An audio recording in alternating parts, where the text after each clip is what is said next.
Sa mga balitang pang-consumer at kalakalan po naman, abay, mabigat-bigat po na tinatayang dagdag singil ngayon sa ilang produktong petrolyo ngayon pong linggong ito. Sa programang ito, sinabi po ni Oil Industry Management Bureau Director Rino Abad na posible pong 5 hanggang 6 na piso ang magiging patong per liter sa diesel. Yan daw po ay ayon sa unang 4 na araw ng trading. Nasa 7 hanggang 8 piso naman daw per liter ang nakikitang patong sa halaga po ng kerosene. Alanganin ho naman daw ang presyo po ng gasolina na posible daw magkaroon ng maliit lamang na rollback o maliit din po na oil price increase. Paliwanag pa po ni Abad, ito'y dahil pa rin sa epekto ng sigalot sa gitnang silangan sa supply ng langis. If you notice, talagang pinupush na ho talaga yung negotiation.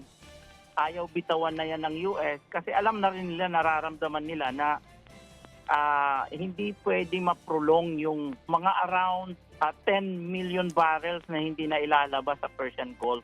Otherwise, magkakaroon ng tightness. Yan po ang tinig ni DOE Oil Industry Management Bureau Director Rino Abad. Ikinagulat naman po ng mga ekonomista ang pagbagal ng inflation o antas ng pagtaas ng presyo ng bilihin at serbisyo nitong Mamayo.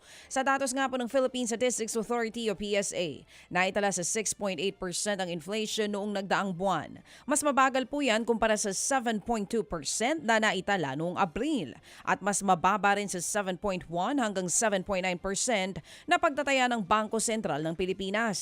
Ayon sa PSA, bunsod ito ng mas mabagal na inflation sa transportasyon at petrolyo dahil pa rin sa paghupa ng sigalot sa Middle East. Bumagal din ang pagtaas ng presyo ng pagkain, pati renta, tubig at maging kuryente. Ipinag-utos po naman daw ni DPWH Secretary Vince Dizon na agad pong ituloy ang pagsasaayos sa Arzadon Road doon sa Dagupan City. Yung nga po'y matapos na kumalat sa social media ang kuha ng naturang kalsada na imbis nga po makatulong sa mga residente ay nagiging sagabal pa.